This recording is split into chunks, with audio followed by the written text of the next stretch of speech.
Combien de degrés de plus? Une des conclusions fortes du dossier climatique est que la température moyenne au niveau du sol va augmenter si la concentration de l'atmosphère en gaz à effet de serre augmente. Mais de combien? On entend parler ici d'une fourchette de 1,5 à 6 degrés à l'horizon du siècle, là d'une possibilité que cela gagne plus de 10 degrés un jour, là encore que quoi que nous fassions, nous allons connaître une hausse de la température de 0,5 à 1 degré. Alors que signifient au juste ces chiffres et de combien la planète pourrait-elle se réchauffer? La réponse est que cela dépend. Cela dépend tout d'abord de ce que nous allons émettre comme gaz à effet de serre à l'avenir. En effet, une simulation climatique est en fait une fusée à 3 étages dont la partie climat n'est que le troisième. Le schéma de principe d'une simulation climatique. La première étape est la définition d'hypothèses concernant la démographie, la consommation par personne, l'intensité énergétique de l'économie, la composition de l'énergie consommée, etc. Ces hypothèses conduisent à des scénarios d'émission, qui sont donc eux aussi des hypothèses et qui définissent le niveau de perturbation apporté par l'homme au système climatique. La deuxième étape est le passage de ces scénarios d'émission à l'augmentation de la quantité de gaz à effet de serre dans l'atmosphère.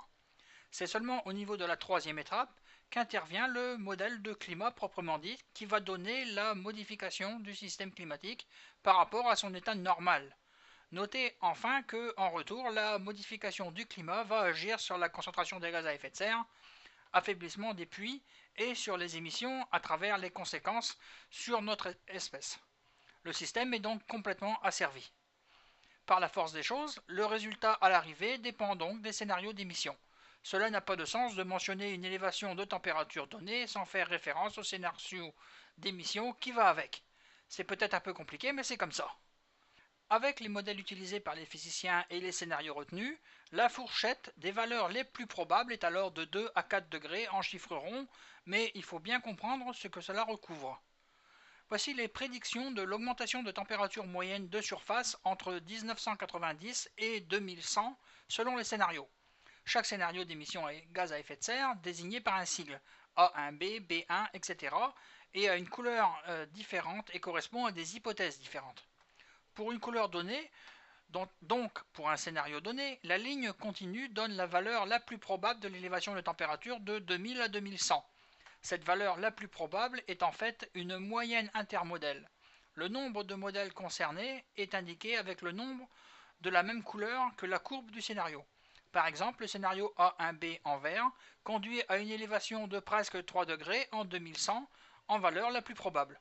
La zone grise sur la droite, portant le même sigle que la courbe, représente la fourchette possible pour l'élévation de température si on prend en compte tous les modèles. Par exemple, le scénario B1 conduit à une élévation la plus probable de presque 2 degrés en 2100. Mais la fourchette des valeurs raisonnables va de 1,2 à 2,9. On parle de dispersion des résultats. Ces valeurs ne font que confirmer, hélas, celles du rapport de 2001 du GIEC, ce qui est en soi un résultat très fort. En fait, ce qu'on appelle augmentation de température moyenne dans une simulation climatique n'est que la valeur la plus probable de l'élévation de température moyenne au niveau du sol. Plus précisément, quand on augmente délibérément la quantité de gaz à effet de serre dans l'atmosphère, dans un modèle de climat, ce dernier répond, pour les versions les plus avancées, de manière probabiliste.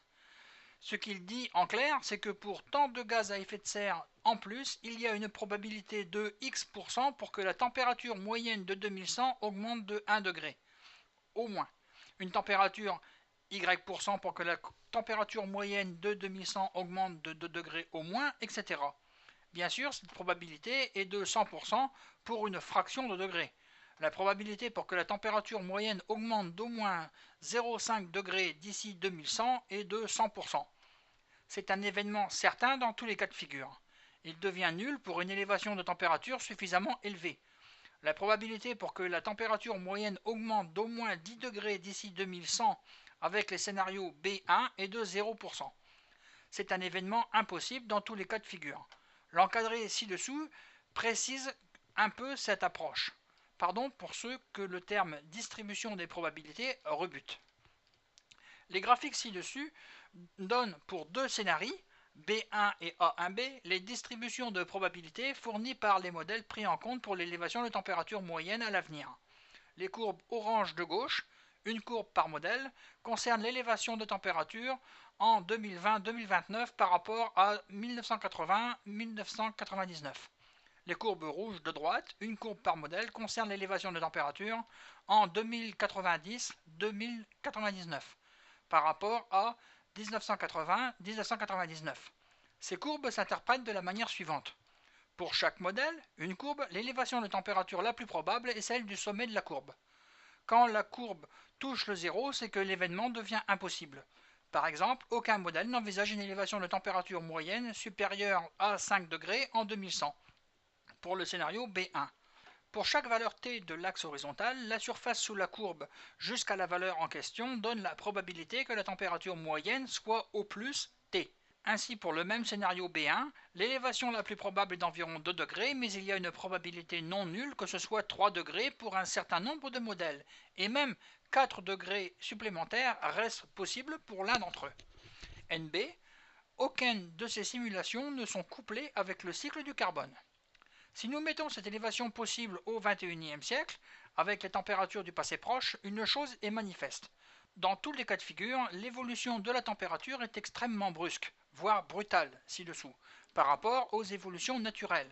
Et au 217e siècle, nous aurions une élévation très largement supérieure à celle du XXe siècle. Cela signifie notamment que l'essentiel des conséquences d'un changement climatique ample sont à venir, et non déjà visibles.